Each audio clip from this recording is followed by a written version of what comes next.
some of these issues that you are raising, unfortunately, you can't wish them away. You can only solve the problem that is there. If you are not solving it, then whatever explanation you give may not suffice. And I want to be sequential. Number one, I saw the responses from the Minister for Energy and the Minister for Transport. And I also saw the response from the Minister from the National Treasury.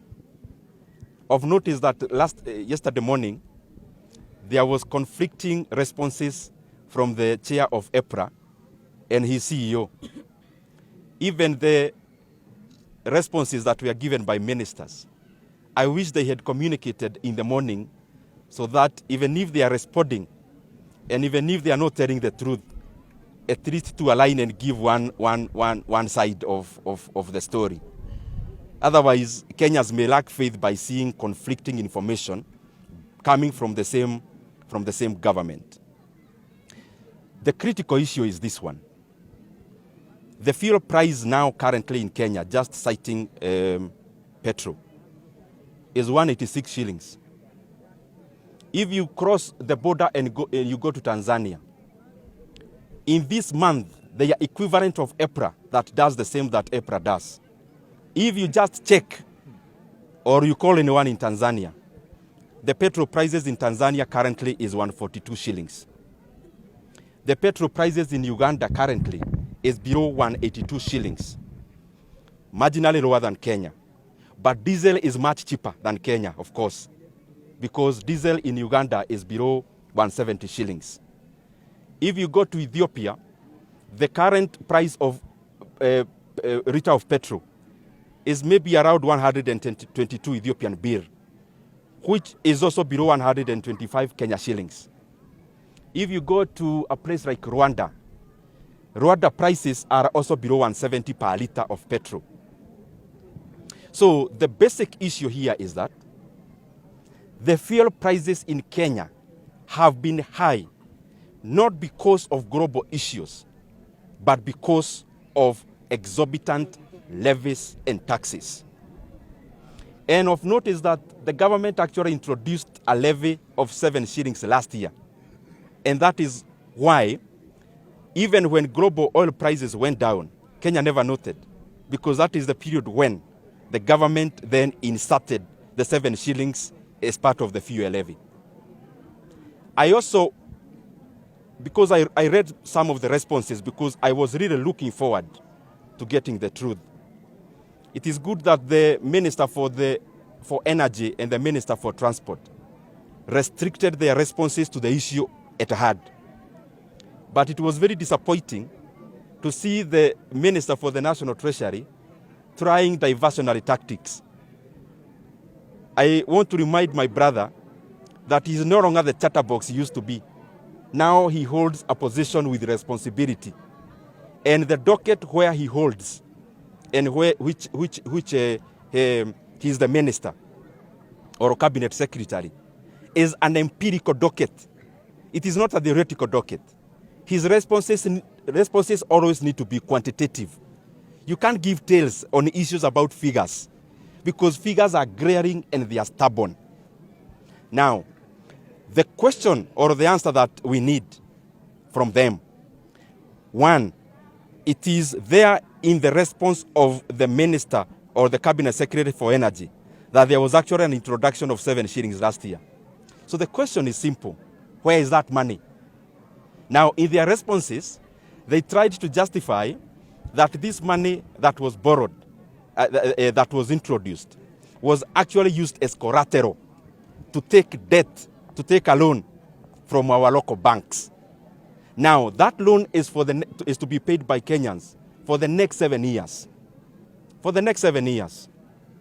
The question we are asking are simple.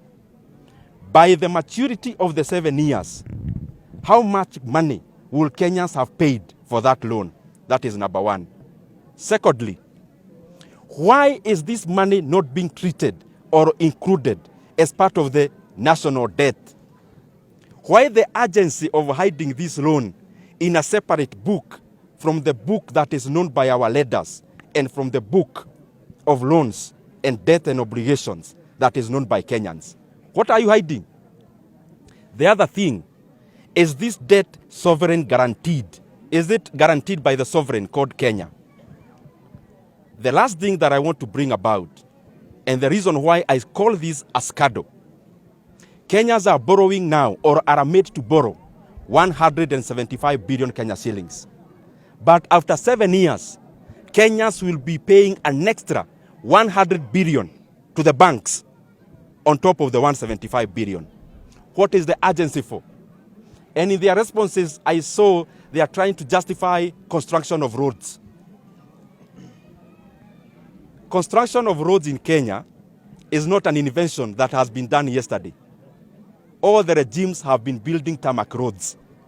And no Kenyan has a problem when it comes to development, and especially the building of tarmac roads.